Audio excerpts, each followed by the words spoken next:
छोड़िए ना, बचपने की बातें नहीं करना। उनके नाना से क्या हुआ था उनको नहीं मालूम, उनकी वालदा से क्या हुआ था उनको नहीं मालूम, उनकी वालदा को दहशतगर्द मार दिया, तो कम से कम उन्हें तो ये बात नहीं करना। आप किससे बात कर रहे हैं, आप क्या बोल रहे हैं, आपको अंदाजा भी है। जब तक अमेरिका आपको यहाँ से वहां से कुछ नहीं देता तो आप मुल्क नहीं चाह सकते, आप हमारे को आंखें दिखा रहे हैं। आप शहीद अफरीदी कौन है इन्हें? नाटक है क्या ये? छोड़ो ना, तुम क्या जोकरों का नाम ले रहे हैं मेरे सामने, छोड़ो ना इन लोगों को।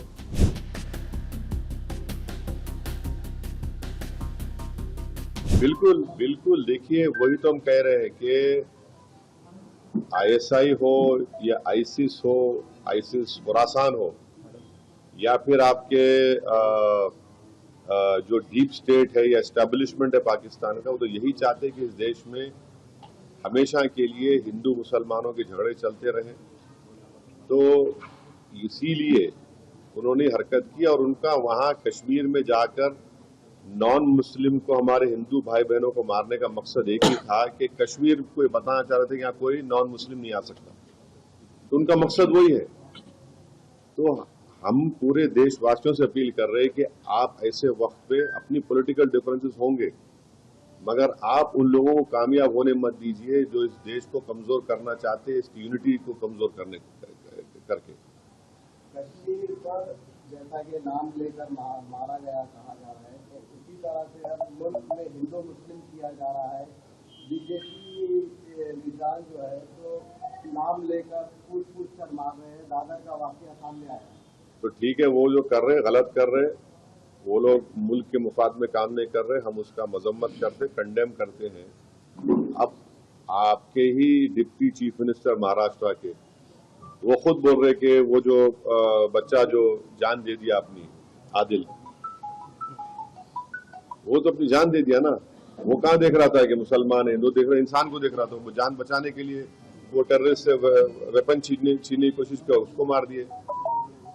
तो ये जो अगर हमारे देश में से कोई कर रहा है गलत है, ये इसको हम कंडेम करते हैं। सरकार ने जो अल्टीमेटम किया था कि जितने भी पाकिस्तानी है उनको पाकिस्तान भेजा जाए, वो चले जाए, मगर यहाँ की राज्य सरकार में जो है देवेंद्र फडणवीस बोल रहे कि पूरे गए और एकनाथ शिंदे जी बोल रहे 160 अभी बाकी है।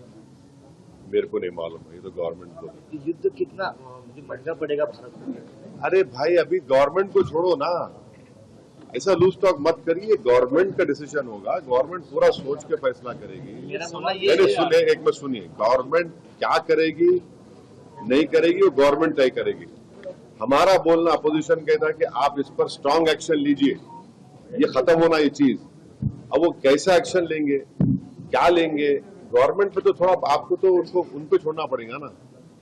अब ये टीवी चैनल पे एंकर बैठकर ऐसा बोल रहे, ऐसा होगा ऐसा, अरे भाई ये मजाक है क्या? ये ऐसा गवर्नमेंट तय करेगी, तो क्या डिसीजन होगा वो तय करेंगे। मगर हम मेरा डिमांड ये है कि पाकिस्तान को फिर से FATF की ग्रे लिस्ट में लाना जरूरी है। फाइनेंशियल एक्शन टास्क फोर्स में उनको ग्रे लिस्ट में लाए।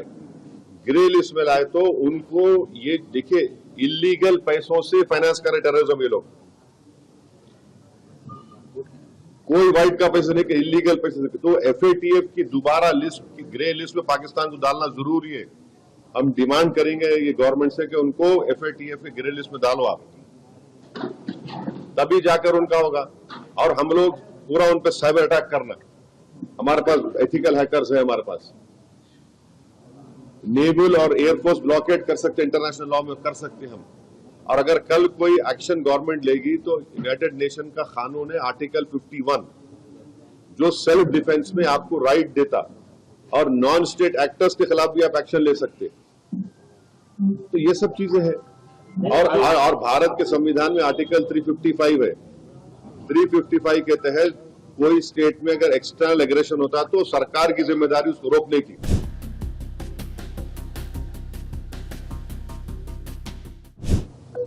शहीद अफरीदी ने ऐसा स्टेटमेंट किया है, भारत खुद ही अपने लोगों को मारता है और फिर बाद में हमारे ऊपर नाम लेता है। कौन है जी इन्हें? शहीद अफरीदी कौन है इन्हें? नाटक है क्या ये? छोड़ो ना, तुम क्या जोकरों का नाम ले रहे हैं मेरे सामने, छोड़ो ना इन लोगों को। क्या बार उनको